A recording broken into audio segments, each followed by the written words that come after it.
Animations are a great way to make your brand stand out. They can seem a bit scary and difficult for beginners, but they are actually quite easy to understand if you know the right CSS properties to use. And that's exactly what this video is about. This is Coding to Go, and in this video you're going to learn every CSS animation property you need to create amazing animations and even make them interactive for the user. The animation property applies an animation between at least two styles. It is a shorthand for all of these properties that you see here. The first thing to ask yourself is, do I even need the animation property to achieve my goal? Sometimes when you only need to animate the change from one state to another, like changing on hover, then a simple transition will suffice.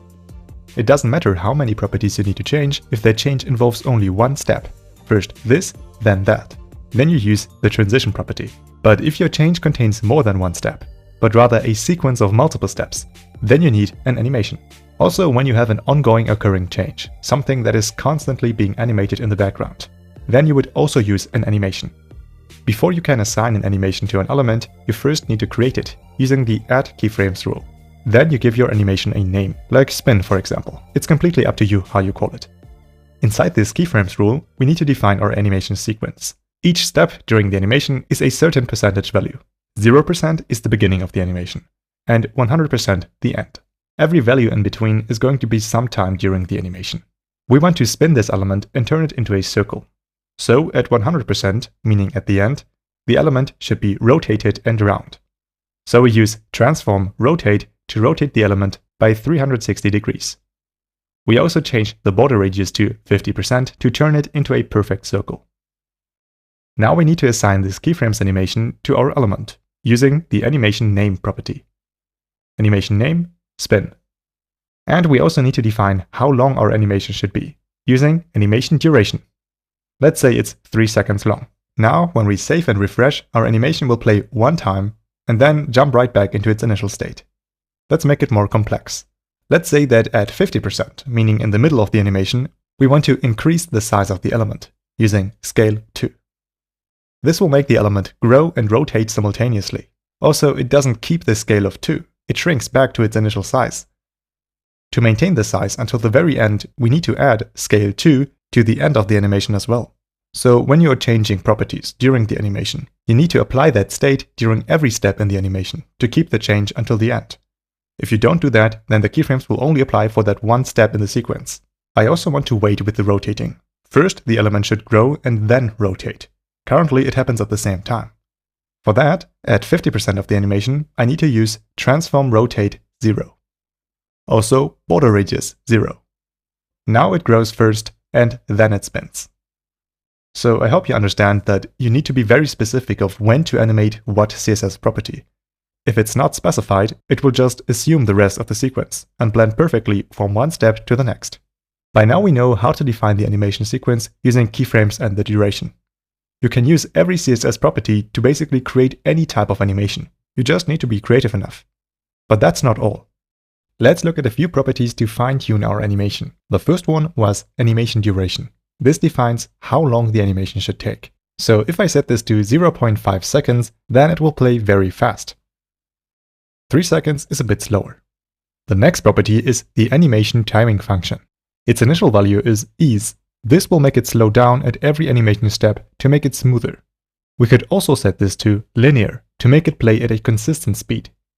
There's also ease in, ease out, and ease in out. If you are into video editing, you probably already know the exact difference this makes. Simply explained, it determines the speed curve of the animation, when it should run faster and when slower. Using linear will make it play with a consistent speed, and using any kind of easing will make the animation smoother by slowing down on every step in the animation sequence.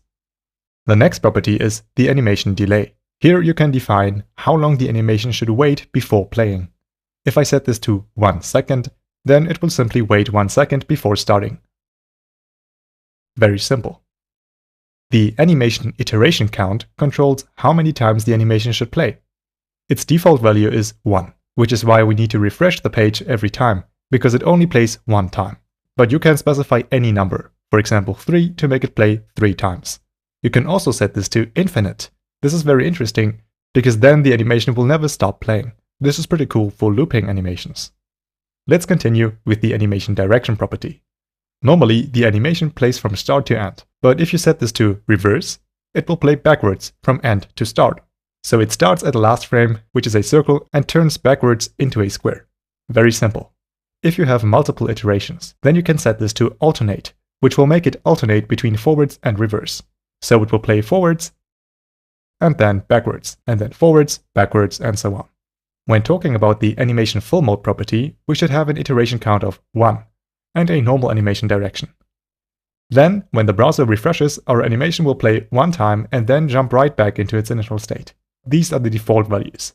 I want the element to stop at the last frame, so that it stays a circle.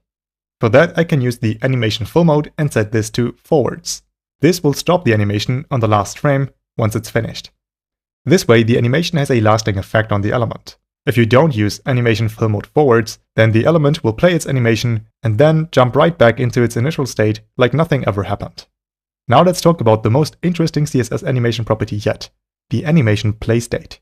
This property allows the user to interact with the animation. You can make it play and stop on certain events. Let's say we have an infinitely playing animation, and the animation play state is running. Then we see our animation looping in the browser. But now we can also add a hover effect to the element, and set the animation play state here to paused. The animation will stop playing once we hover over it. Only when the mouse is not on the element, the animation will play. Of course, you can also make it the other way around, and only make it play on hover. Now the animation play state property becomes even more interesting when combined with JavaScript. Then you could add buttons to change the value of this property on click. All you need is a click event listener that changes the element.style.animationPlayState to either running or paused. And there you go. The user can easily pause and continue the animation with just a few lines of code. And by the way, all of these properties that we used so far can be combined in only one line of code by just using the animation shorthand. Just remember the correct order of the values. Now, all of this theory would have been for nothing if we don't put this into practice, which is why I have prepared a little coding exercise for you. We want to create this loading animation you see here. We are rotating the element using transform rotate X, rotate Y, and rotate Z to rotate the element on all three axes. If you want, you can pause the video and code it yourself, or just watch how I do it. Alright, let's start. We need a simple div that we call loading. We turn this into a square with a border and a slight border radius. Using box shadows, I can make the glow effect work. Now we are using absolute positioning to put the element in the center of the screen. We also make sure it is above everything else using Z index of 10. Now we apply our animation, which is about 2 seconds long. It is called loading. The timing function is ease in out to make it smooth. And it is played an infinite amount of times. Now to the interesting part. Our keyframes animation is using transform rotate for the X, Y, and Z axis of the element. First, everything is on 0. At 33% of the animation, we rotate the element on the X-axis by 180 degrees. At 67%, we keep that change and rotate the element on the Y-axis as well. Then, at 100%, we still keep both changes and rotate the element on the last axis as well. And since a 180-degree rotation looks exactly like no rotation at all, we cannot see the animation resetting from 100 to 0, which is great. This was coding to go. I really hope you learned something new today. And if you want to learn more about web development, watch this video right here.